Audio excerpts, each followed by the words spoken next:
women turning 30 without a child. If you're childless at 30, at most you've got a 50% chance of ever becoming a mother. And that's maximum. It's actually lower than that in most countries. I could not find anywhere any example. So it's a toss of a coin, turning 30 without a child. How long have you been working on this project? 7 years this month.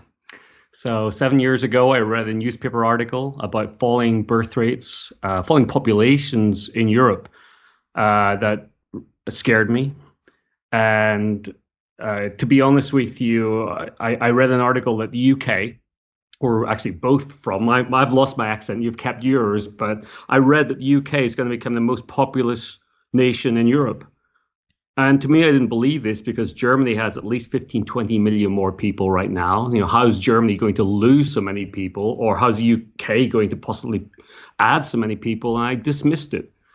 And 2 or 3 weeks later, I thought, if Germany has had this really low birth rate for like 40, 50 years, and because people are living longer, we haven't really noticed the fall off yet, that could explain it.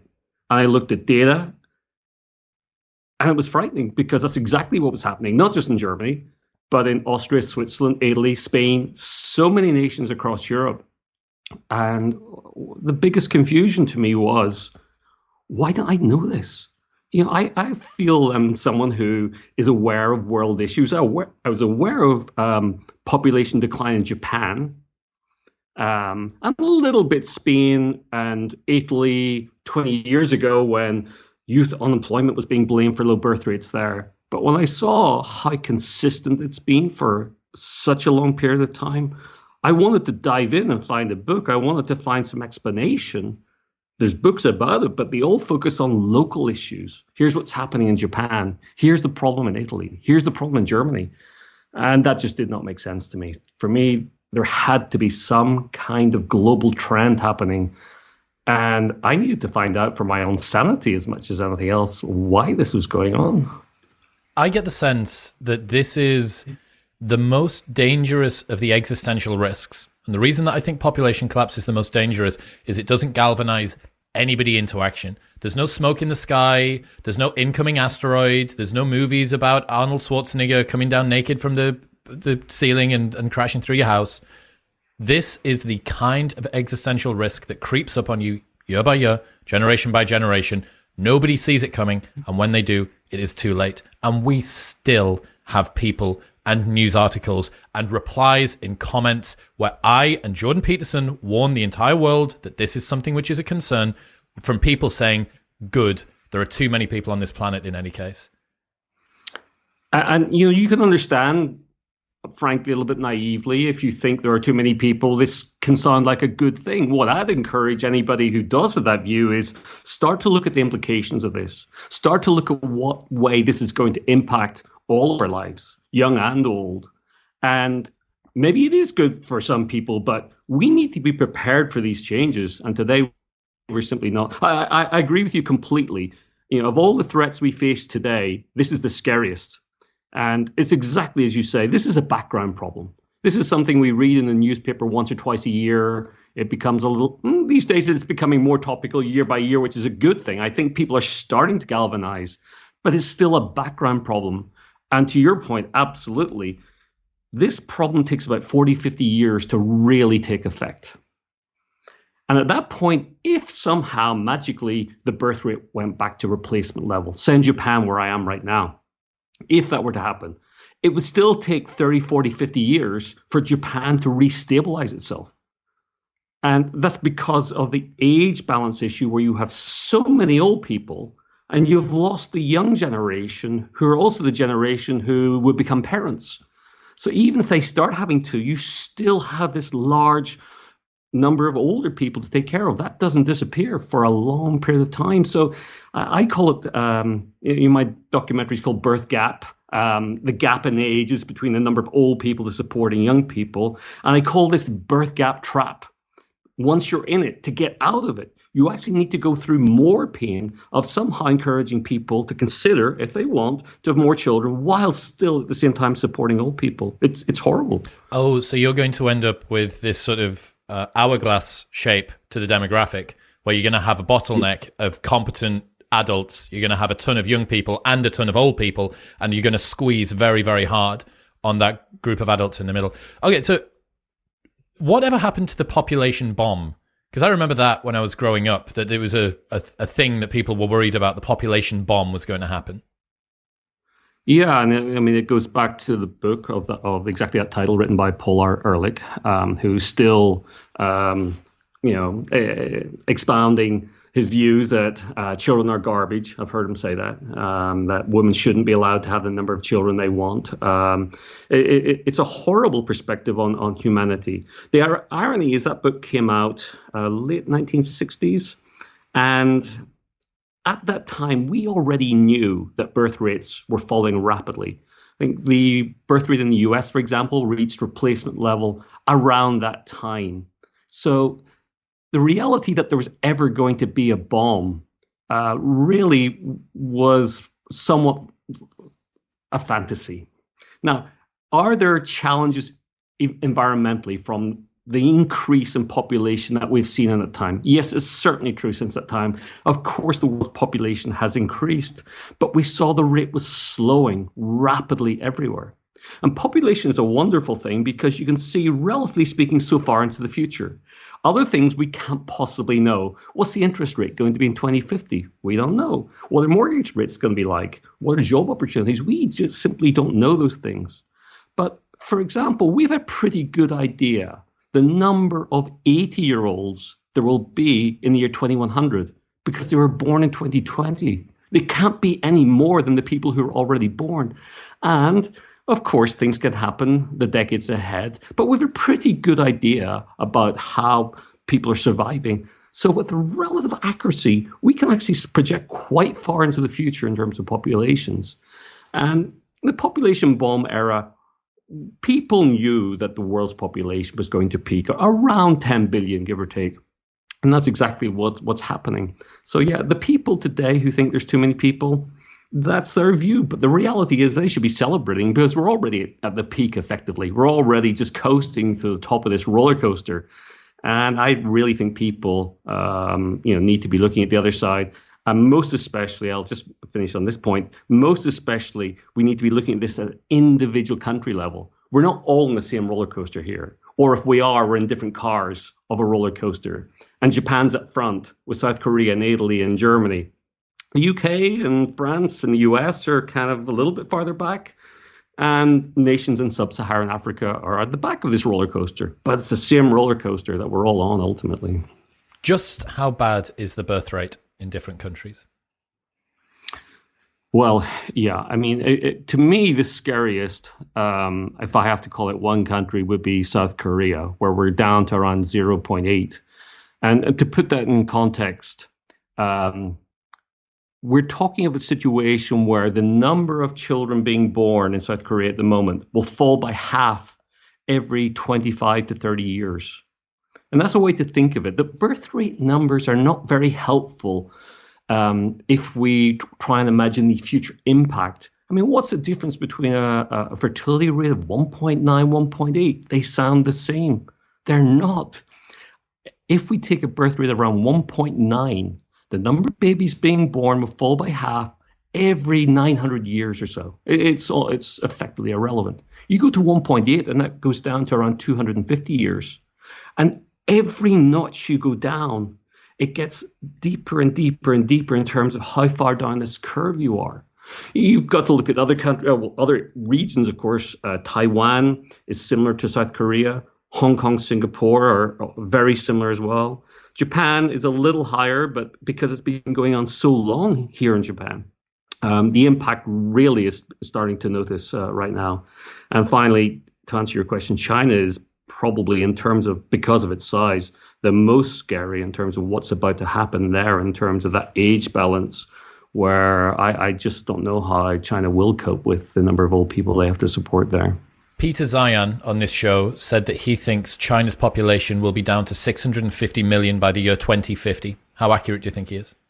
I think he's in the ballpark. I think absolutely. What we're also unsure of is how accurate the numbers out of China are. There's a lot of speculation. Some massaging of the figures, I think. Yes, and I don't know if that's right or wrong, but I mean, you just put yourself into a society that hadn't enforced. I mean, one-child policy. Not all families were having one child. It was more regional. Farmers were allowed to have two, for example, and there were certain rules that allowed people to have more. So the overall average was never one for China, but it was low, and it's been at a low point for a long time. And just to kind of emphasize what that means, first generation, you have a little bit less young people. Second generation, because there's less young people in the first generation to have those children, that's when it really becomes noticeable. And third generation is when it gets horrible, because you really have so many old people to take care of. Well, everybody remembers from the pandemic the R0 number, right? That when it's above 1, for every infection, there are more infections. When it's below 1, for every infection, there are fewer infections. And it's precisely the same way that it works when it's children. If there are fewer children, there are fewer children to have fewer children. And if that trend doesn't get reversed, it is an ever more increasingly difficult hill to climb back up, because you need mothers to have 10 children each, because there are 10 times fewer children in there. Okay, so a lot of the people that are listening will be US, Canada, UK, Australia. How are they looking in terms of birth rate?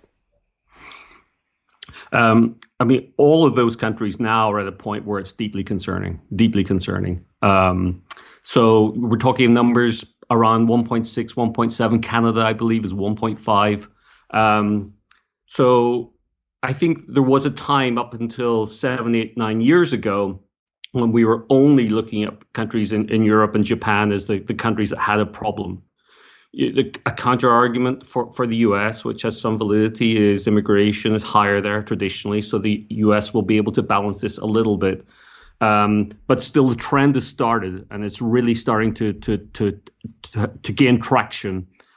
And let's not forget, the US trades with the rest of the world, and if there's less people in the rest of the world, particularly the industrialized world, that can buy products, this will affect everybody, irrespective of what your local birth rate is. Is anywhere suffering less badly? I beg your pardon, I'm sorry. Where are the places that have got the best birth rate? You really it's surprising. You might think that you wouldn't have to go too far to find those, but you really do. You almost have to literally go to sub-Saharan Africa and start looking at countries there. And of course, there's countries like Nigeria with birth rates still around 5, but there's other countries in sub-Saharan Africa, like Ethiopia, like Malawi, that are down to around 4 and are falling quite rapidly. People might assume that countries, perhaps Arabic-speaking countries, Muslim majority countries, would be countries that are higher. In some cases, that's right, but in other cases, it's not. It's not something that can easily be explained by religion or by culture. The biggest factor is poverty. Taking people out of poverty means that they're less likely to have very large families, 10 children, 4 children, 6 children. Just happens less often. But I would like to kind of just focus on one thing, if I may, about what the actual reason for this is, because this is the journey I went on. And, today we dwell on this overall average number of children per woman. You might call it total fertility rate, but it's an average. And in my career as a data analyst, a data scientist, as we call it now, you learn very quickly that averages are nasty things to be avoided at all costs. And what I tried to do was find out, well, below these averages, what are the underlying trends? And I don't believe it had been done before. I'm writing a paper on it right now, but it turns out, surprisingly, well, let me tell you this, in the 1980s, mid-80s, the average mother in the US was having 2.5 children. Recently, it's 2.6. It's gone up. If you take around 30 industrialized countries that provide data to the UN to allow these family size numbers to be calculated, in the mid-80s, the overall average was 2.4. Today, it's 2.4. There is no difference for the number of children that mothers are having. And even to go further than that, in Japan, which is wonderful, there's so much detailed data going back decades here. In 1973, which is an important year because really the low birth rate crisis started just right after 73. In 1973, 6% of mothers were having 4 or more children. Today, that number is exactly the same. Today, 6% of mothers have 4 or more children in Japan. So what is it? What is causing it? We're only left with one thing. It's childlessness. So to take Japan, 1973, the average woman, I beg your pardon to put it differently, 6% of women were childless. That rocketed in 1 year to 15% to 21%. And within 3 to 4 years was around 30%. There was a phenomenal overnight change. And the exact same thing was happening in Italy. And Germany doesn't provide the full data to go to this level of granularity, but on the surface level, we can see the same trend. There was an overnight change in childlessness. Mothers weren't having less children. Mothers today are not having less children. So the issue really is not the birth rate issue, it's childlessness. And then you want to ask, well, okay, why are women more likely to be childless? And it's the same trend, by the way, in the US and the UK. It's childlessness that's driving this, where numbers are trending towards 30%, 35%. In South Korea and Italy, it's 40% or more of women, and therefore we suppose people overall. We measure women more than men, so that's why I quote numbers for women. Why is this happening? Maybe this is a good thing. Maybe women don't want to have children. Maybe that's the answer. Maybe we have to accept that, and that's the society we're now we've set ourselves up for, and we just accept the consequences. Well, it turns out from studies and from my documentary talking to people in 24 countries, it's pretty clear that the vast majority of people who do not have children, and I'm estimating 80%, and it might be higher, had planned to have children. They had assumed there'd be a moment in time after education, after careers, when it would be the right time. But the right time never came. And if you were to watch part 2 of the documentary, I almost suggest you don't watch it alone, because there's some very emotional scenes with people in their 40s, men and women, who get deeply emotional about what went wrong in life, that they had planned to have children. And why is this so important? Well, if we look at people who have, say, 2 children, they probably were thinking of 2 or 3. People with 3 children, they're probably thinking of maybe 2 or 3 or 4. People with 5 children, they were probably minded to have a large family. So when we think of people with no children, it's easy to think that, well, they were probably thinking of none or one. They wanted a small family or none. Well, no, it's not true at all. These people were thinking of having 2, 3, 4, 5 children, just like the rest.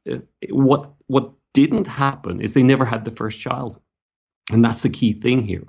After you have your first child, it's it's locked in. The percentage of people with 1 child who will then go on to have 2, to have 3, to have 4.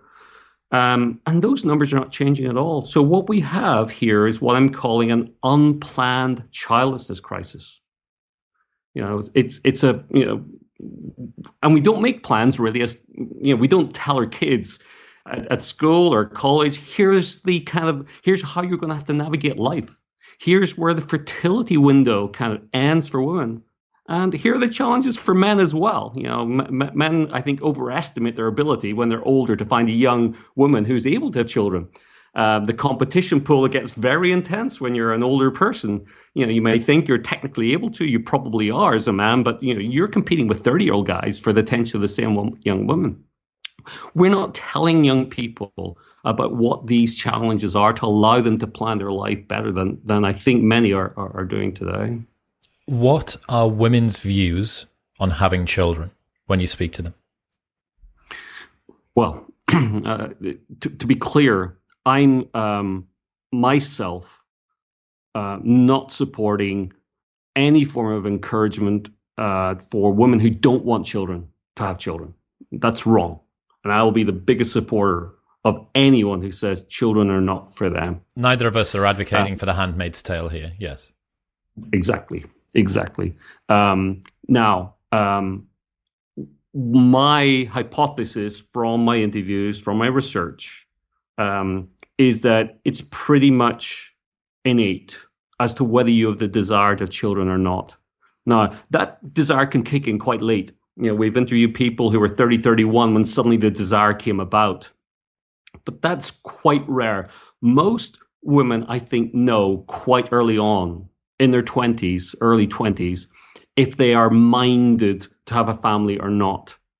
And that can get a little bit fuzzy because there's a lot of discussions right now about the environment and would you want to be, bringing a child into the world right now. But I think innately, and that is supported by studies. There's a Gallup study that's run every 10 or 15 years in the US, and they've been finding around 95% of people have this desire for children.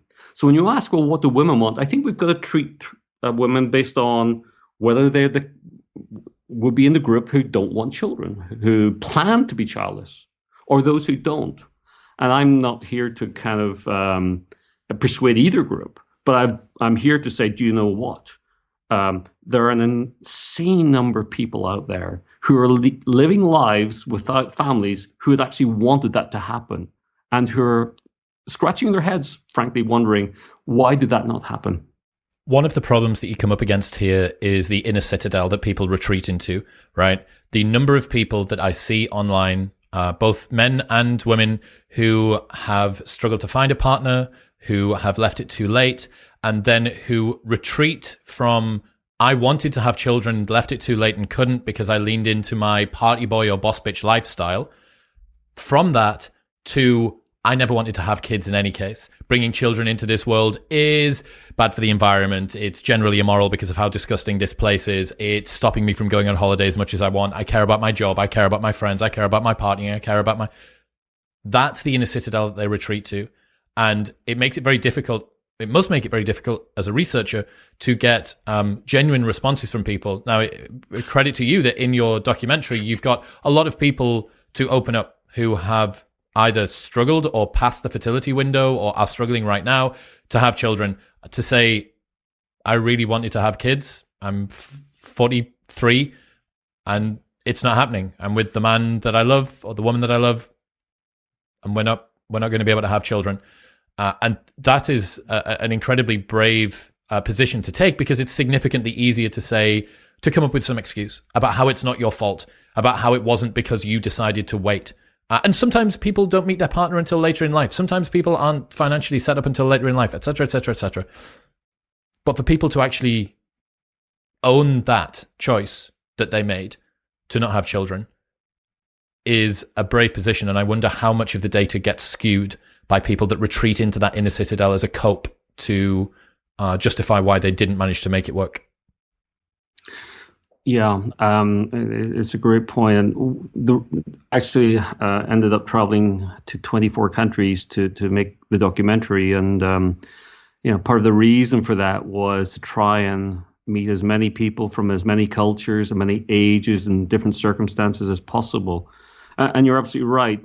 There aren't many people you would meet. Usually I'd meet them in their homes, chit chat for a little bit, and then we'd do like a 1-hour interview. And it was usually towards the end of the interview, when they were comfortable, they would start to kind of tell you their true feelings on this issue. I think another example is someone who saw an early screening, a lady who saw, who doesn't have a child. She saw an early version of the documentary, and she was initially quite almost offended by, why are you talking about this subject matter? And she called me afterwards and we had lunch, and she told me that the weekend after, she didn't open her curtains. She spent the entire weekend in her apartment, coming to terms, remembering that she had wanted a child. And then come Monday morning, she was done. She'd gone through that grief process that had been inside her for, more than a decade, had accepted it and was moving on. That's not a unique story. And just to explain, it wasn't just data and interviews. There are many support groups online for people who are childless, not by choice, who for men and women, and there are vast support organizations out there, and if there is anyone listening, I'd encourage you to reach out to those. What's your recommendation for those? There's a lady called Jody Day who runs a support group called Gateway Women. And Jody is an access point both to men's groups and to women's groups. There's also an organization called World Childless Week, who are a support group for people who plan to have children. Those groups are incredibly helpful. I've spent a lot of time interviewing them, getting to know them. The one term they use is grief. And it sounds a big word, but when you speak to people who had wanted to have children, who wanted a legacy, who wanted a future, and all the things they cannot do, it really is grief. And I think as a broader society, I think we need to understand, for example, a small point, it's a big point to people in this situation, people in work environments talking about their kids. You'll have co-workers talking about what they did the weekend with their kids. For some people who have not been able to have children, that is a very difficult thing to hear. And you hear stories of people having to go to the bathroom, go out of the office, just stay away while that conversation is being had. I don't think we shouldn't, I just think we need to be more sensitive that there are, I believe, up to 30% of adults who now are effectively living lives without children who, would have planned to have them. Just to hammer that point home that you made earlier on, is it your view that about 80% of women are childless due to life circumstances? That's exactly my point. And there was a study done by Professor Rinska Kaiser, which was a meta-study, and that's the exact number he came up with. And it's kind of supported by other evidence out there. So Professor Kaiser identified 10% of women who medically could never have had children. There was something fundamentally, sadly, that meant that they couldn't. Another 10% were women who'd chosen not to have children. And as Jody Day says, there's a whopping 80% like her who always planned to have children, and through pure circumstances, the biggest circumstance being not having the right partner at the right time. In the right time, meaning when you're in your fertility window. So yes, 80%. When you say not having the right partner at the right time, you do mean not having the right partner early enough, right? Or perhaps, I suppose, you could potentially have the right partner too early, then sticking about for too long, and then you fall out of love. There is some evidence that I'm sure that you've seen from the evolutionary psychology literature. If you and a partner stay together for sometimes over 5 years, but between 5 and 8 really seems to be a sweet spot, and a child hasn't come into this world, people can find themselves falling out of love with their partner for kind of no real reason, and they don't really know where it comes from. The cute way that she used to sip her coffee on the morning actually drives you up the wall, or the fact that he always leaves the forks out on the dining room table, which you used to think was a little bit okay. Now it's turning you inside out. What it seems like is that there is an evolutionary program that runs that says, if you're in a relationship, a committed relationship with a partner that you're invested in, children should arrive at some point. If children don't arrive, because ancestrally no one would have been electing not to have children, and there were no reliable forms of birth control, there is an incompatibility somewhere between us two. It might be me, it might be you, but what I do know is that if we both split up, I have a better chance. There's a 50% chance that it could be you or me, and if we decide to split up. So people that have been in relationships that have said, I found the love of my life at 21 years old, but we're going to hang fire until we're 29, and then we'll decide to do it. And they get to 27, and they find, I thought that this was the one, and it's actually not. That is a psychological bias which everybody needs to learn about. And that's actually the one, I would say the overwhelming majority would be people not finding the right partner early enough. However, there is the potential that people could find the right partner almost too early. You find it at 18, 19, 20, you stick about for a long time, and then this bias kicks in. So just to drill that home, 80% of women, and this is meta-studies, replicated, pretty robust as far as it goes, yes, are childless due to life circumstances. And the most common life circumstance is that they didn't have the right partner. What about having the right partner and weighted. So one side of this would be singletonness, I suppose, would be contributed to by being single. Another element would be having a partner and then deciding to wait. Did you look at how that gets split up within that 80%? Well, for sure. I mean, there's a quote in my mind that might be from Julie Day again, that there's like 50 different ways to be childless. There's so many possibilities of what can happen in the circumstances of life. But my interpretation of it is this. Today, you may know that the majority of college students in the US, and actually most other countries, are women. So today, undergraduate students in the US, there's 9.5 million female women and 6.5 million men. And it's 30% less. And there was a study done on Tinder by, again, I think it was a Dutch university, Ghent University, I believe, that showed that women on Tinder effectively swipe right 91% more of the time if someone has a master's degree as a man compared to bachelor's degree. So women want to match with someone at least as educated as they are, but yet the number of men through the education system. So this is one of the challenges. Women are looking and competing with each other for a pool of men that aren't really there anymore. But as well as that, I think as a woman, and I'm conscious that I'm a man, and I have a daughter, a mother, sisters, uncles, aunts, but this is my perspective of what I'm looking at it from a man. So apologies if that offends anybody, but my belief is that women going through education, you studied your 22, 23, you might have some college debt, you want to get started on the career path. You want to work for 3, 4, 5 years to get established because when you have your first child, things are going to change. And you've just studied for 4 years at college and you've got college debt. So why are you even going to think about having a child or even being in a relationship necessarily that would be with the right partner to be a father of a child until you're getting close to around 30 when things seem to change?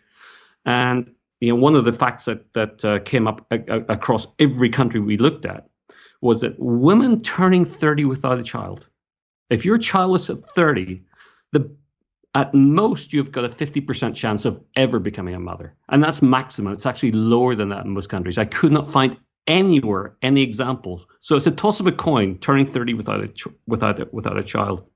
Now we're in this situation maybe where you're into your early 30s and you're hearing about egg freezing. You're hearing about technologies that might make you think it's okay to delay things. Well, I interviewed 5 fertility doctors, including Kim Kardashian's fertility doctor in LA, fertility doctor in Tokyo. And they're all saying the same thing, that we overestimate these technologies. We not only overestimate the chance egg freezing and IVF will work, we don't take into account that as women's bodies get older, the chance of not going full term gets higher and higher. So we get to a point, I think, early 30s, as a woman, we're now thinking, well, I should look for the right partner. But you might not meet that right person. It might take 2 years, 3 years to meet that right person. Now you're 35. And you know what? You might find at age 35, he wasn't the person for you. And now you're 38. And this is a life story of so many people I met, so many women in their 30s. It's like, where did life go? I had to kind of follow this path. I had to pursue my dream, my education, my career. And I'm not one to, for a second, say that's wrong. But I think we have to make people aware at the younger age that the challenges are probably going to be greater to maintain fertility to a point in the moment where you kind of are ready, and at the same time to have a partner. It's much more difficult than I think people estimate. Let's not forget ancestrally that most girls that made it to the age of 14 were pregnant by 15. And then by the time that they were 28, they were a grandmother because their 14 or 15-year-old had had a child. And I think, quite rightly, because we need laws to protect children who can't consent to anything or really understand or bring up a child in an effective way, what we have done is detach a sense of whatever is normal for having children. You know, to have, if you hear that a girl has a child at the age of 18, you think, wow, that's young. You go, that's past peak fertility. That's after peak fertility. So when you're talking, let's double that age and start looking for a partner, it is no surprise that it's a challenge. And man, I mean, you are singing the mating crisis back to me here, right? Which is my current pet obsession. And I spoke to you before we got started that your work and how it relates in with what I'm currently working on. It is the downstream effect of this, and there's three layers that I see to the mating crisis. So individual happiness, societal stability, and then civilizational collapse, right? Civilizational collapse, you've got sorted. Like, we can take that black pill as far as we want. Like, you've written the book that would have been the appendix to whatever it is that I end up coming up with. And I'm very, very glad that it's been done. There is no layer of the current mating world that I think is making people happy. I don't think that it is effective on an individual level. I don't think it's effective on a societal level in terms of stability, and I don't think it's effective in terms of global population.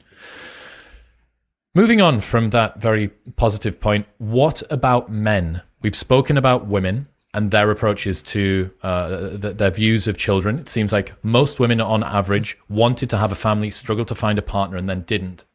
Women fundamentally are the gatekeepers to relationships and sex overall. The men are the protagonists, and men are the supply and women are the demand, you could say, in one way or another. Did you look at men and their attitudes to having children? Yes, absolutely. And I find it more difficult to interview men and for men to open up talking about this. But I was very grateful to finding groups online, support groups for men, who allowed me to interview them, to kind of discover their support groups and to understand their feelings. I don't think there's any fundamental difference between the proportion of men and the proportion of women who have a desire to have children, nor indeed the grief impact of not having a child as a man. There's almost this feeling that you are not a man. I don't want to say that, as it's. I'm repeating what I've sensed and what I've written in research as one of the reasons. I think men find it really hard, the idea that, in future they will not have something to pass on, the legacy to give the children that they thought they would have. And I don't differentiate. What is different about men, I think we falsely assume that because technically biologically, we're able to have children late into life, that means we don't have to worry at that younger age of the 30s. But it's back to the point that we're all competing. The most eligible men are competing amongst each other for the most eligible females in whatever way. I know it's your topic, whatever way that works out. But by definition, every year you get older as a man, you're less eligible. You might not like it. And unless you're, a super wealthy person on Hollywood, whatever, we see those extreme examples. They are there. But they're the exceptions. Just because Leonardo DiCaprio can continue to cycle his girlfriends out at the age of 25 doesn't necessarily mean that you can. Exactly right. And yet men, I think, aren't fully aware of that. So I have seen it is a midlife crisis, a man in their early 40s who suddenly discover that dating isn't quite as easy as it was 5 years earlier, or that they're not dating the woman that they would have wanted to date. And are starting to confront this potential reality that they may have left it too late too. So the dynamics are a little bit different, but the end result is the same. Go on. There's one point I think I nearly said it 2 or 3 times before, but it's a great analogy, and it's not mine. I was interviewing Megan McArdle, a Washington Post columnist who writes about this topic from time to time, and she gave a great analogy of grandmother's lamp. I don't know if you've come across this analogy, but the analogy is there's a young girl and she goes to her grandmother's house every weekend. And every weekend, the grandmother, they get their coats and they go out and they go through every antique lamp store, trying to find a lamp. And the granddaughter says, Grandma, why do we always go out finding a lamp? The rest of your house is perfect. Everything couldn't be nicer. And grandmother says, that's why I can't find a lamp. It has to match with everything else in the house. And the analogy being to dating that, I think as we delay things into our 30s and 40s to find that magic person, it gets harder because we've already built our lives. We already know where we want to live. We've got our kind of career. We've got our friend circles. We know whether we like to, ski or go to, the mountains in summer or to the beach. So we're trying to find someone who is that match. Doing that in your 20s is a lot easier earlier because you're helping to build and shape your lives together. So to your point earlier, I do think if there's an answer to this, I do have some optimism that young people will solve this. I've seen conversations open amongst college-age children, high school-age children, between themselves. And I think the answer will be to find a way for people to have children younger again, the way that happened in the past, but at the same time maintain career opportunities. And that's going to need some form of re-engineering of society as we know it. It's not an easy thing, but this challenge, we're going to have to find some way to solve it, because otherwise it's going to be very painful for a lot of people around the world. Let me give you an exclusive insight into some of the research that I've been doing for my stuff. Please. You may think that women who earn a lot more may readily accept their role as breadwinner and settle into a relationship with a man who earns less. However, research suggests that the more professionally successful a woman is, the stronger her preference for successful men.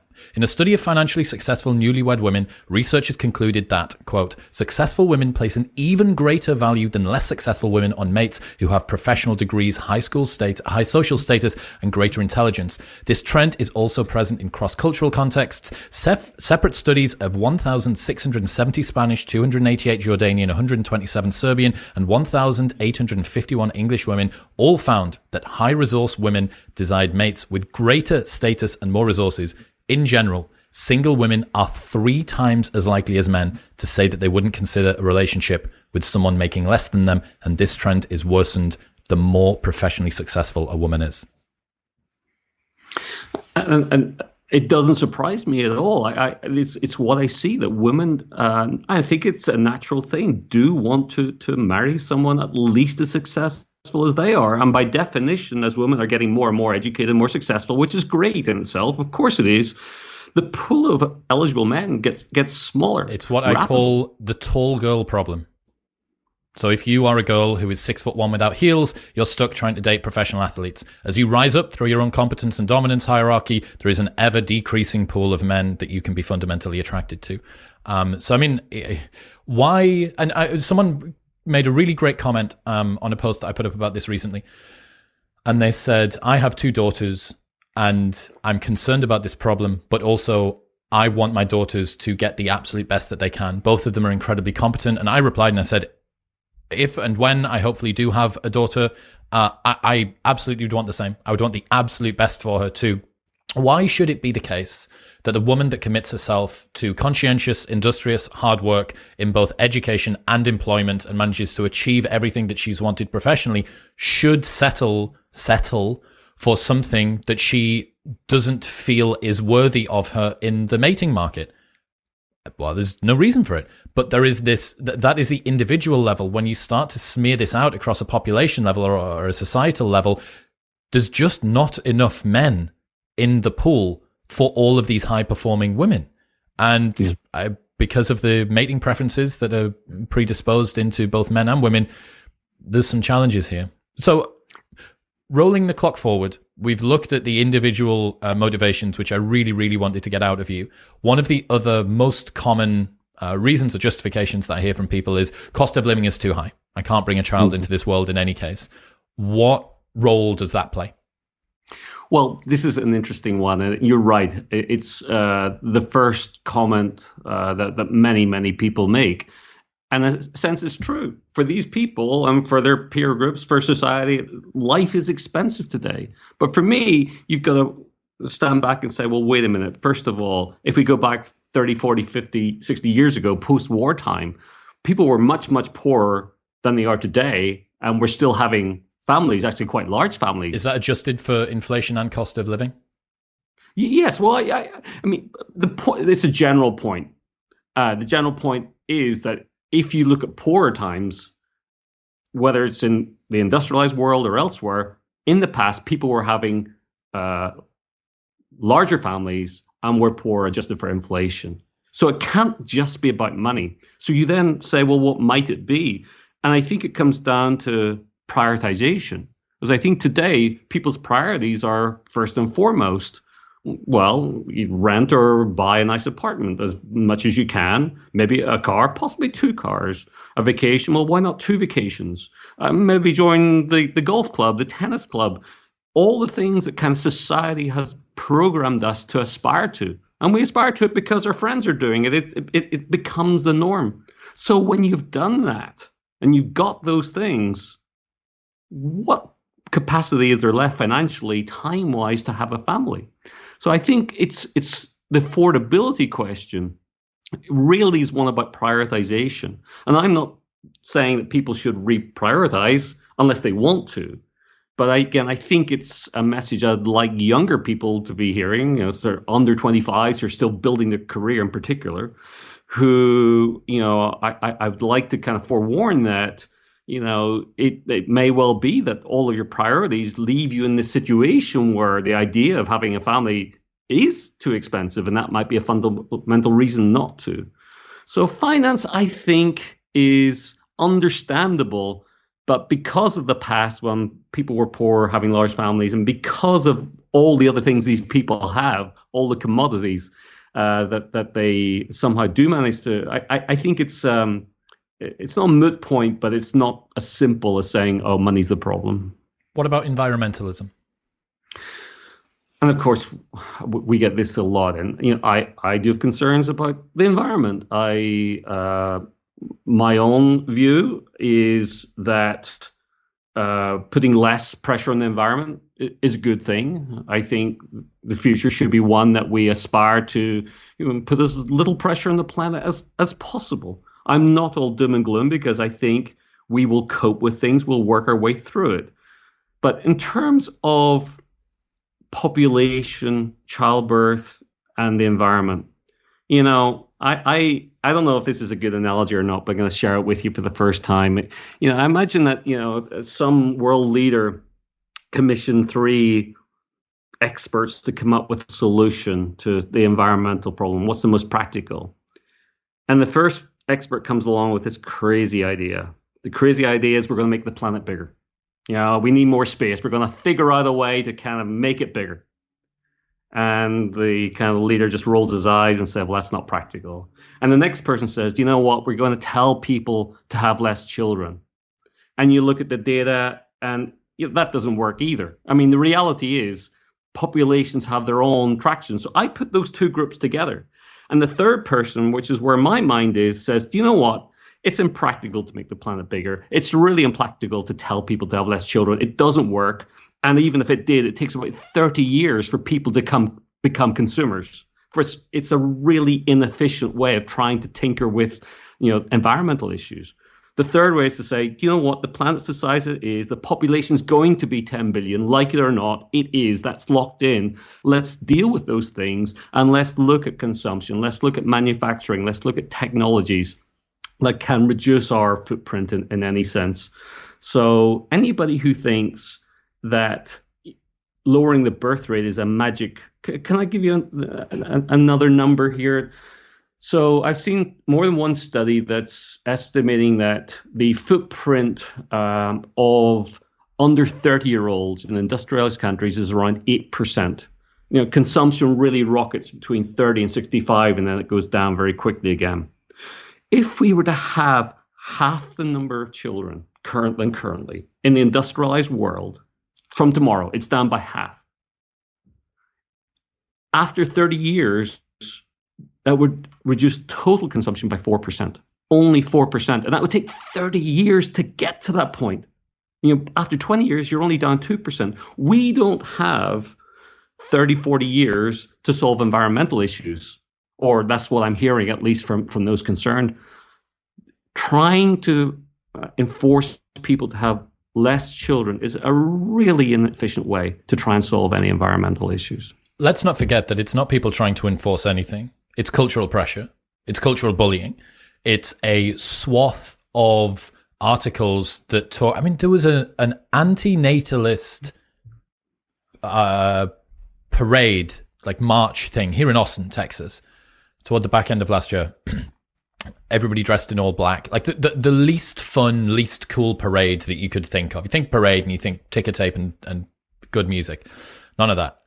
And it is something, given the challenges that we're facing in the mating market with regards to industrialization and its problems associated with birth rates, with regards to women leaving it too late, trying to find a partner, all of that stuff, someone coming in and kicking the horse when it's on the floor and saying, oh, and you shouldn't be doing it in any case, to me is just pouring kerosene on what is already a pretty big blaze.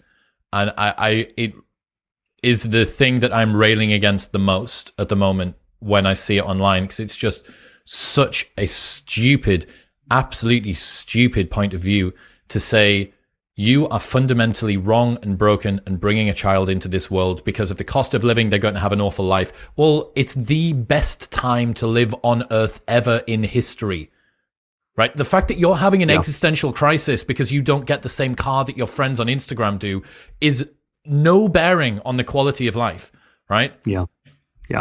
And when you roll it into environmentalism, when you roll it into the cultural pressures, when you roll it into the cost of living and all of that sort of stuff, culturally reinforcing a trend of childlessness somehow being associated with freedom when 80% of women planned on having kids and couldn't, you are encouraging a world in which 80% of childless women are suffering and you're contributing to it. Yeah.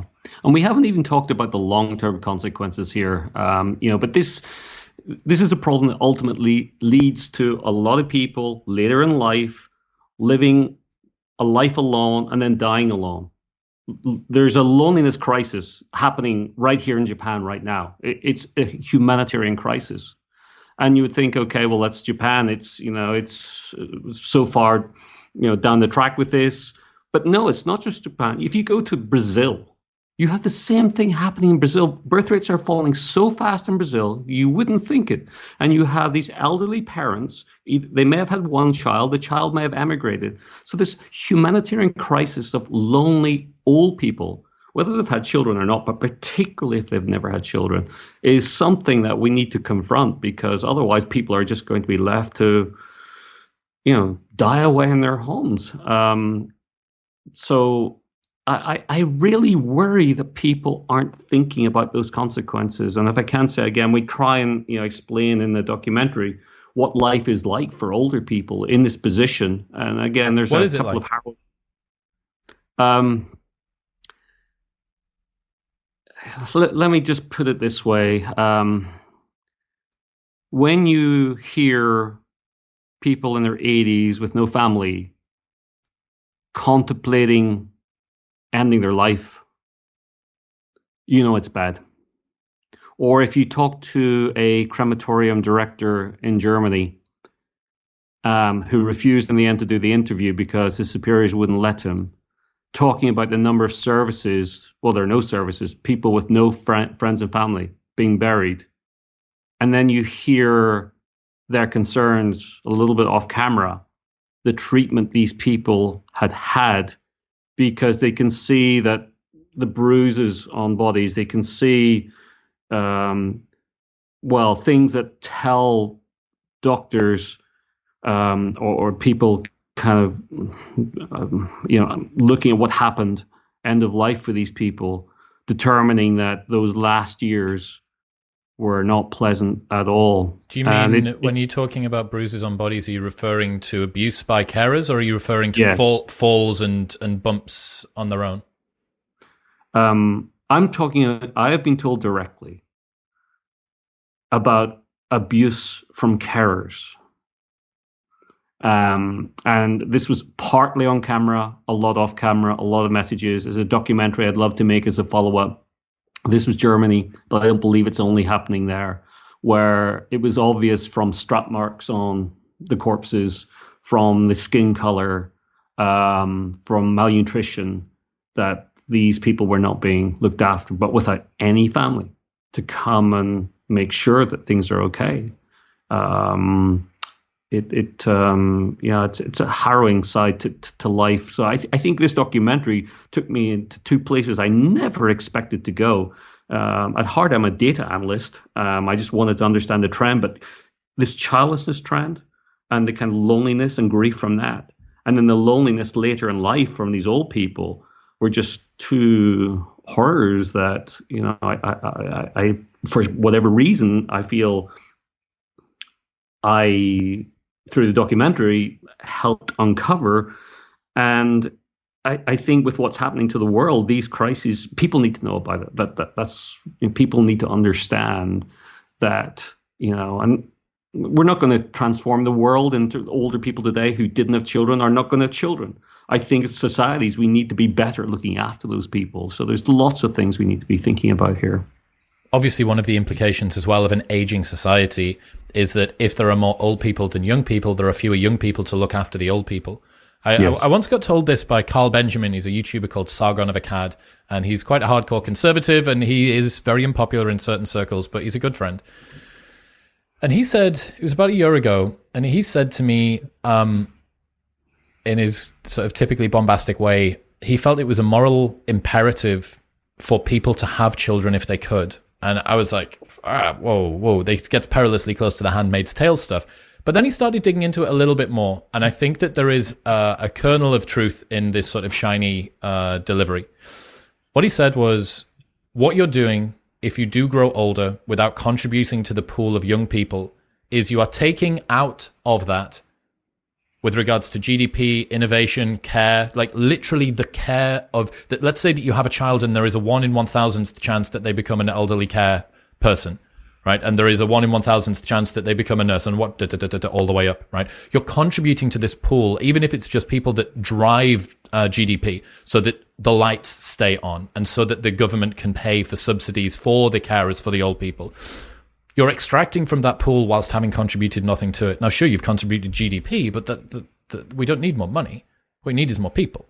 And that's really stuck with me, thinking about that, thinking about the this sort of contributory hypothesis around what happens when you bend the shape of a population's demographics.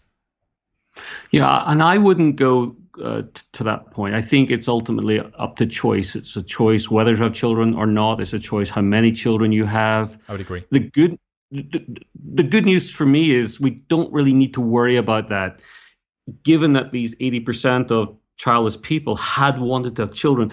If we can fix, that's not the right word, but if we can in some way help address the societal issues that have led to a situation where such a large number of people are childless who wanted to have children, bearing in mind that many of those will have 2, 3, 4 plus children, it will actually the math is actually very nice. It will rebalance everything back to replacement level. That's where the focus needs to be, in my opinion.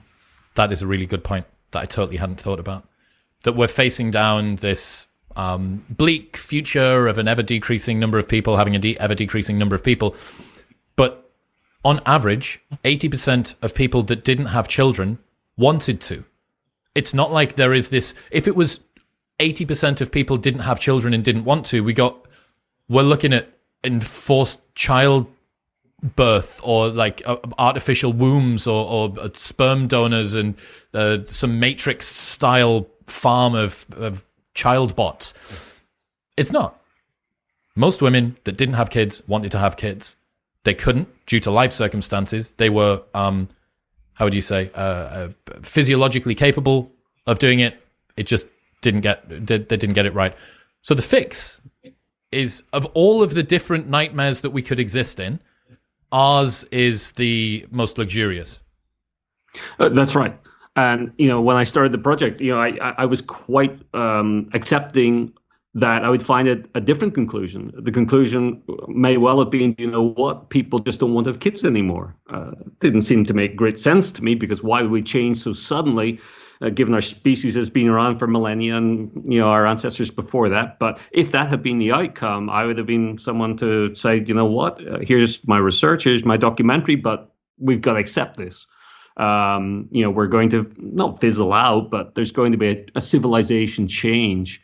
But the reality is actually, and it made so much more sense, that there is no real change in desire. It's that society has changed. And I don't want to make it sound easy that we can just, you know, flick the switch and say, you know what, this is great. People just need to have the kids sooner, or they need to kind of think about this more. There needs to be societal changes somewhere. And I actually, you know, education is something where, you know, are we really using our time well to go to college, you know, to 21, 22, 23, and then maybe get a master's degree or do some extra studies to spend our 20s studying? When if I look back, and I do have 3 kids of my own who are kind of just college or post-college age now, and you actually wonder how much of what they learned was really relevant. And I know you can't identify what might be relevant given you want to equip people with as broad skills as possible. But I think we could be taking 1-2 years out of the education cycle without much difficulty, having people on a career path earlier, and then allowing people to top up education later in life when they know exactly what education is relevant to the career path they want. Did you read Richard Reeves' of Boys and Men, which came out last year? I've heard of it, but I have not read it. Short book, easy read, highly recommended, very pertinent to what you do. One of the things that he puts forward in that book is red shirting for boys, which is holding boys back by 1 year. One of the things that I didn't bring up to him, and one of the things that he doesn't talk about, is you push back by 1 more year. It's not a fertility window quite so much for men, it's an attraction window, right? You push that back by 1 more year, and that is something that I absolutely have not thought about, and I'm trying not to lose my shit thinking about it. That's crazy. Okay, one uncompleted loop before we get onto the global stuff. One uncompleted loop with regards to the trends of how it affects people personally. Why is it that increasing industrialization across the board is associated with a decrease in birth rate? Because as far as I can see, and I may have got this wrong, the only thing that ties all of these different countries together, you make a great job of it in the documentary where you explain that in Japan, schooling is private and you pay for it. Somewhere else, it's socialized. In this place, cost of living is high. In this place, cost of living is low. In this place, there's tons of support for mothers that want to get maternity leave. In this place, it's basically none at all. This is super egalitarian. This is blah, blah, blah, blah, blah. The cultural milieu of all of these different places could not be more different. Yeah. What are the trends that draw all of those different countries together, given their differences? And why is it that industrialization is associated with declining birth rate, in your view? Well, industrialization, I think, has been driven by women coming into the workforce and women gaining educations equal or not exceeding men. And that's a good thing. I support that. I want to make that really, really clear. But the reality is the fertility window is being kind of narrowed and narrowed and narrowed, so that in the past you would have had and industrialized nations, but this is now rolling out across the world. You've got countries like Bangladesh with a birth rate of 2.0, just below replacement level. India has just gone below replacement level. You know, Nepal is at the same point. Thailand is 1.5. It's the same as, you know, much of Europe. And again, if you look at education systems in Thailand, they're fascinating. It's the same thing. Out of every 10 college students in Thailand, I think it's 7 are female. It's 6.5 or 7 are female and 3.5 men. And what's happened there is a situation where young men feel that they can't compete. You know, there's two sides to this coin. The women can't find the educated men they want to date. You then have the men who are kind of shunned because they're not smart enough, they're not educated enough, they're, you know, not the person. So you have this crisis of young men in Thailand who are either not going to college or dropping out of college, becoming taxi drivers, drinking alcohol, doing drugs, and creating a whole world of alternate problems, which make the whole situation more and more difficult again. So there's an imbalance right now in society between women's education and the time to have a family. We think we've been smart through fertility treatments, enabling people as much as they want now to have children in their 30s as they would have done in their 20s. It's not even remotely close to being similar. And back to your question, industrialization, or the process moving towards industrialization, has, in the developing world, to call it that, as well as the industrialized world, created this situation where women are more incentivized to have families into their 30s when our bodies are not geared up for it, and are not likely to ever be. I'm not hearing any confidence from fertility doctors that the technologies that they're creating, and certainly these things like external wombs, I mean, that's just science fiction right now.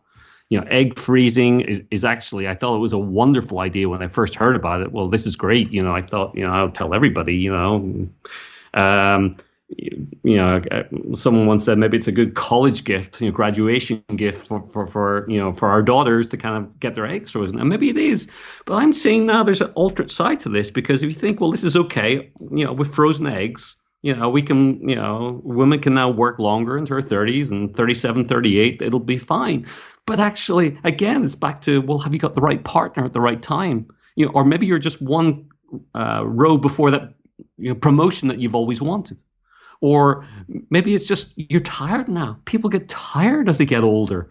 And the idea of, 20 years to raising a kid until I'm in my 60s, is that what I really want to do?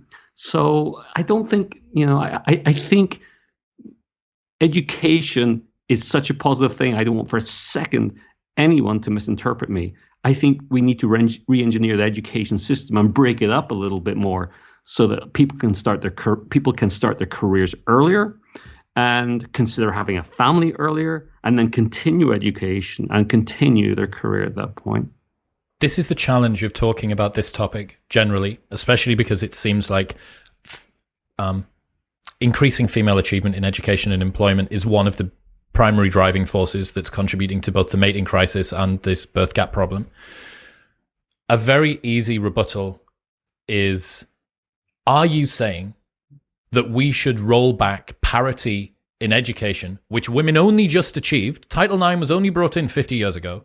And you're telling us that just after we've managed to gain footing that we've been fighting for so long, that you want us to stop going to school, that you want women to not be able to go into the workplace, that women should be held back, that they should be domestic prostitutes, as one particularly irate commenter accused me of proposing? No is the answer. I mean, clearly, that would be fundamentally wrong. Will there be a risk and tendency of some nations, perhaps more totalitarian nations, to push those policies? I really do worry that we're going to see things like that happen. And that's a terrible thing. I think we need to re-engineer the education system for everybody, frankly. The idea, for example, that we graduate college and we're kind of on the, that first rung of the ladder, looking for our first position, and that's going to define our career. And then we want to get to a certain point. Why can't people start their career age 30? Why don't we have mass recruitment drives of first-time intakes of people who have had their family first? And for that to be a normal thing, I know that can happen in some instances, but it's not societally normal.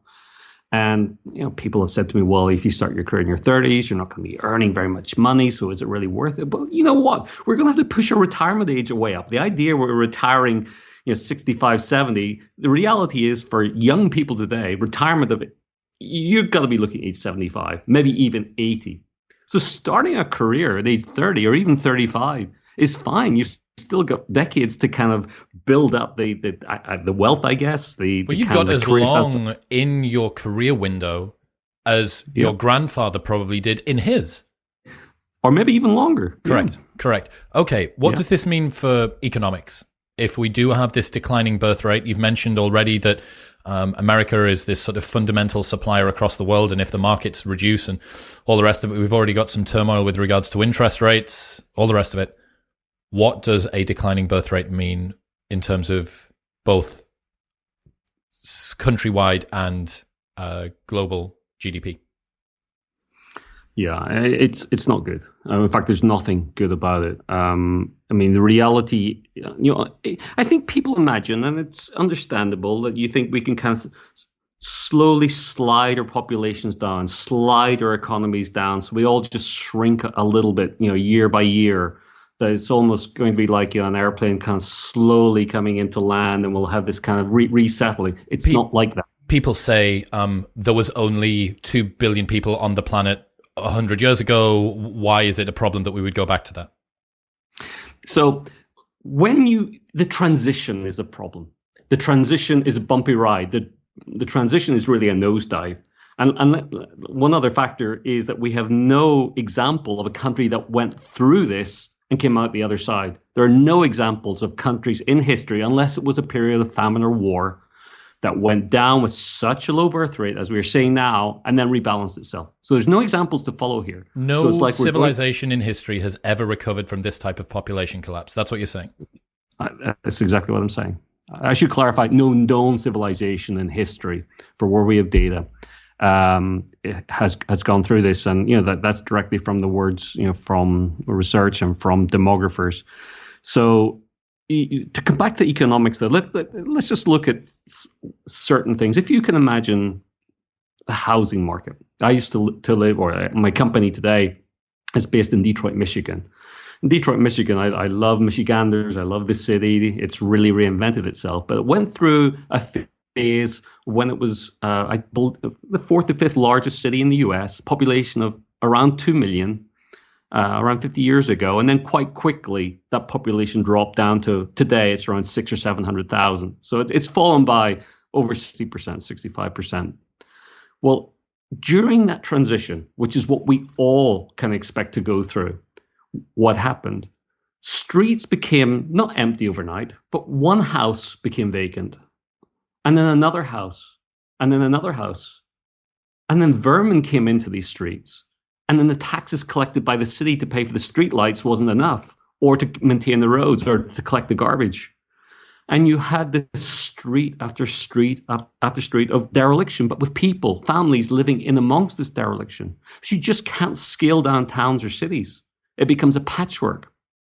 Now, Detroit's falling population was not to do with fertility rates. It's to do with the auto industry, moving out of the city. It was to do with certain dynamics in Detroit. But it's a really good example of what it's going to be like. You cannot scale cities. Then you take something like our national debts. And our national debts, we're assuming, that I think in future, that future workers, we are assuming future workers are going to pay the interest rates to maintain that debt. But if you have a shrinking workforce to pay off the national debt, by definition, the interest rate payments are going to get higher and higher and higher. So you're going to have these workers paying more and more tax, not just to cover the cost of the old people that they're going to have to, in terms of welfare, in terms of pension systems, but also to try and, maintain their cities, and also to pay off the national debt. And it doesn't stop there. Every which way you look at this economically, think of it as a long-term recession, a recession that will be measured in decades. That's what we've got to brace ourselves for. And if I could turn it around to one final example, imagine you're a coffee shop owner in a little town, there's 10 coffee shops. And every year, your cafe, like all the others, have got less customers, less and less and less. And you're looking at your staff, and okay, this population's shrinking, but you're trying to balance it. Are you going to invest, repainting the cafe to try and encourage customers? Well, some might, but I think a lot of those cafes are going to start really suffering. You're going to notice that almost no one's going there, in the mornings. It might be just a few people at lunchtime. And I think living in an environment where there isn't the kind of enthusiasm, there isn't the kind of growth and positivity economically about, let's kind of expand our businesses, hire more workers, let's open another branch. I think that's a deeper concern here. I think our mood is going to become quite negative throughout this.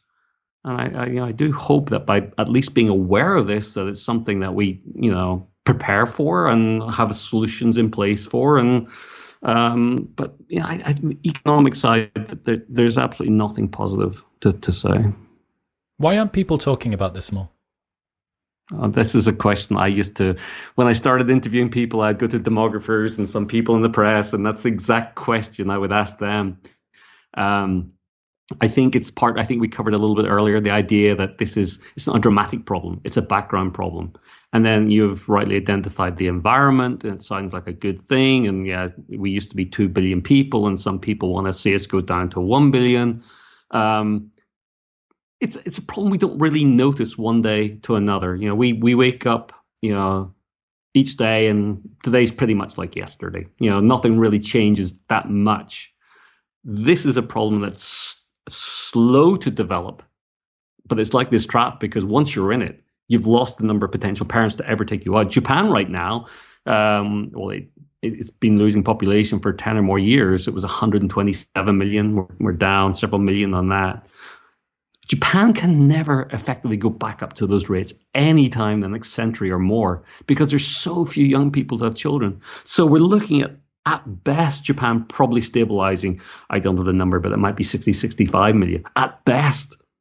So from what? 120 million approximately 50%. Now. So we're that's realistic. And that's if birth rates go back up to replacement level, but they're not.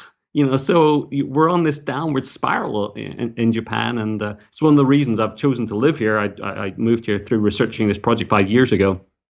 I think if Japan doesn't solve this problem, it's going to be very worrying for a lot of other nations, because it's one of the world's wealthiest nations. It's facing this problem direct on right now. There's a lot of awareness, and in Japan, by the way, people are talking about this. This is on the media now almost daily. It's gotten to that point, and it will get to that point in other countries too. So, I think Japan has an opportunity to show the world how to turn this around, but I'm not seeing anything that they're doing right now, despite lots of ideas I have any real confidence in. What are the ideas when it comes to policies, the ones that are useless, and your ideas for what you think would be most effective? Well, when you take Japan, the blame here is on work-life balance. People work horrendous hours here. Pay time off, 1 week a year and a few extra days. Working to 11 p.m. would not be uncommon at all. And the belief is that needs to change, and it probably does. Of course it does. That's a horrendous life to live, working that way for anybody. But the idea that, reducing working hours and adding kindergarten spaces and childcare, encouraging people to move out of Tokyo, that's something now you're going to be given a sum of money if you move out of the city to somewhere more rural. These are all interesting things. They may, from past examples of this, change the birth rate very slightly. But you're talking of rounding errors. And what usually happens when you launch an incentive like this, there is an uptick in the birth rate for 1-2 years. And then it goes down, but goes down lower than it was. Because all you've done is encourage people who were going to have a second or third child anyway, or start a family sometime soon. There's a pull forward effect. Oh, let's do it now and take advantage of this.